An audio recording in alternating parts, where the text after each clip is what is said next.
Well, it's brilliant to talk to you again. It's been a long summer, I'm sure, but finally good to see your team back in action today. Let's talk about the match first.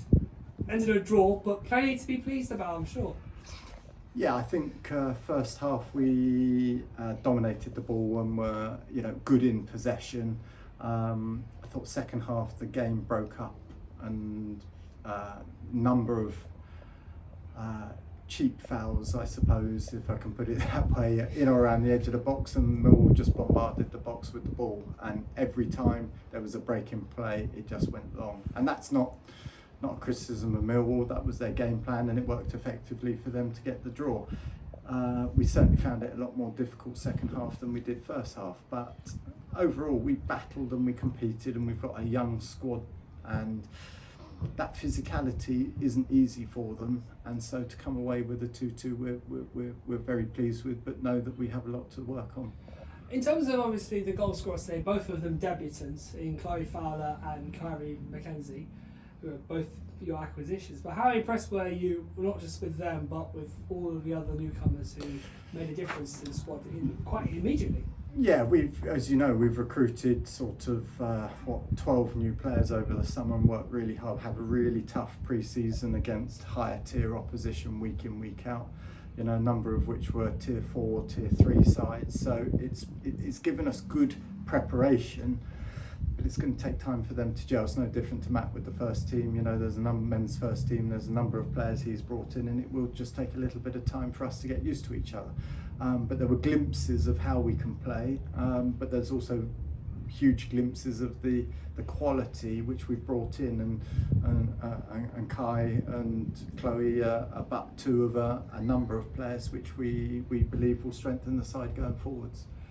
Let's talk about the summer, because we haven't spoken since May. It was funny enough the last time I covered Sutton. But in your perspective, you've made significant changes, as we discussed just now, the incomings you've made, but there's a lot of outgoings. No need to mention names, but preferably from your point of view, how much of an influence did you have in the decisions behind moving these players on, and what was your vision behind the side, building the side you have today? You always want players to be happy at the side which you're managing. There will always be players who will see things differently to you to us, and like everything, you just wish them good luck in the future and hope that they can get out of those clubs what you'd hoped you could get out of them whilst they were here. From my perspective, it's no different to anything else. As soon as they leave, that's it. I'm concentrating on the group we've got, and obviously that means bringing in players which we have, and working hard to develop the unity within that group, which was brilliant today. It was a tough game today. Physically, it was a really difficult game, but the ladies stuck together, and that's all you want. In terms of obviously the style of play, I've asked Matt the same question in terms of what he expects his men's team to do this season, so I'm going to ask you the same. With obviously the players you've brought in, as well as the work you've done behind the scenes and throughout pre-season, what are you looking for from your side this season in terms of a style of play, and what are your ambitions in terms of the league and the cup competitions? Yeah, it's a good question, because we've brought in technically gifted players with the view of trying to play as much football as we can, and you saw today that wasn't always evident, especially in the second half, where there were so many what I call very the game broke up so much and was so bitty that we couldn't get any rhythm in the way in which we played.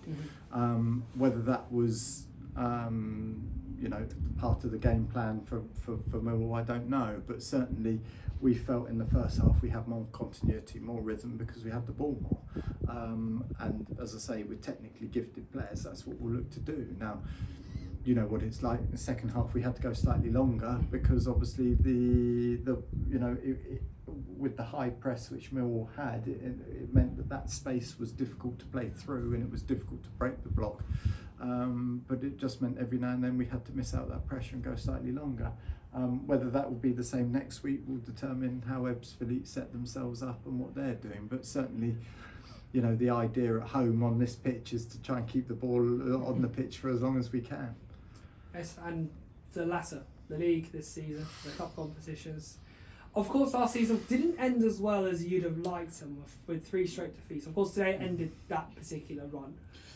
We felt that we ran out of steam, and playing games in May and the end of May was just not didn't particularly suit the size of our squad, and when we have a small squad, it was always going to be challenging for us to finish the season. But we had a very strong sort of February, March, April, which is the positives we took out of certainly last season. In terms of this season, our squad will be slightly larger, so we'll have a little bit more cover. You know, we didn't have 4 regular first teamers available today, and that's not an excuse, it's just the way it was, you know.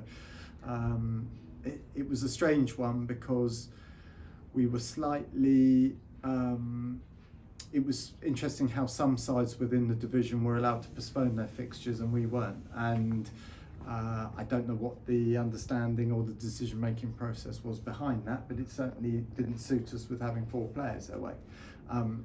But it is what it is, it's a game out of the way, and you know, a good point against a strong side who will be right up there, so we're not worried by it. Okay, on to next week then. It is Ebbsfleet, who humbled Sutton last season, is the best expression I have. Obviously away, yeah. But a brilliant 14-goal thriller here, which was probably caught a lot more attention. That's what I'm aiming for next week. So if we can end up 7-7, then I'll be happy with it. Ebbsfleet have recruited strongly. Yeah. You know, they're a very powerful side, but with good players. You know, have played Championship football and above. So they, you know, their ambition will be to try and win the league. But they will have competition, obviously, through Fulham have recruited really well. Dorking Wanderers they've come into the division and look like they've recruited well, so it will be a competitive division, but we feel this year that we've got a stronger squad than we had last year. One more time, where do you think Sutton will finish this season in your perspective, or where would you like them to finish? And with considering how far they've been in the FA Cup the last 2 seasons, would the first round be a positive for you this year, or can you see them going that step further? You always want to try and end up as high as you can in everything you play in, and Matt will say the same. You want to win it. You know, I'm not here going and working hard with these players to end up 6th, 7th, 8th, 9th. You know, we go into every game wanting to win every match. Whether we'll be able to do that against 1 or 2 of the stronger sides, we'll certainly give it our best and see how we get on. Realistically, will we be in the top 1, 2? I don't know. I have reservations about their strength and whether we can compete for long enough, week in, week out, with the size of our squad. I don't know, but time will tell, and we'll certainly work as hard as we can to try and win every single match. In terms of the FA Cup, it'd be nice to get to the first round full stop. Then anything beyond that would be brilliant. You know, if we can go 2nd round, 3rd round, wow. You know, but you're playing against tier 4, tier 3 sides. You're always going to be up against it with who we've got. But we'll give it a good go and see how we get on. Lovely. Finally, of course, there was another game that was happening today, which obviously didn't go in England's favour. But obviously, from your perspective, being a coach and managing a team of very, highly motivated and incredible footballers, how's the World Cup done for you in terms of like your viewpoint of women's football, and from your point of view, have you seen that reflect on the players? Yeah, I don't think it's changed my view of women's football. You know, it's something I've been involved in for 15 years. You know, I was lucky to set up Mole Valley Girls 13, 14 years ago, and we had 7 players, and when I left there 3 or 4 years ago, we had over 200. So, that was when girls football was a minority sport, and we've worked really hard, a number of grassroots coaches as well as sort of in the full-time game, to try and raise expectations of and perceptions of the game. Do I think that it will increase awareness? I really hope so, and I really hope that people, supporters from both within the club and also outside the club will see that women's football is very much on the up, and I hope that they can come down and support us as well. So everything's going in the right direction. I think I see the women's game as a few years behind where I want it to be in terms of regulation and compensation for players you're developing and things like that, but that will come in time. When there's more money in the game and you can have compensation schemes for selling registrations and things like that, I think that it will be fantastic for the women's game. Brilliant. Well, you have as always captivated us, Will. It's lovely to speak to you again, and we'll hopefully wish for a good result next Sunday. Brilliant. Thank you very much. Pleasure.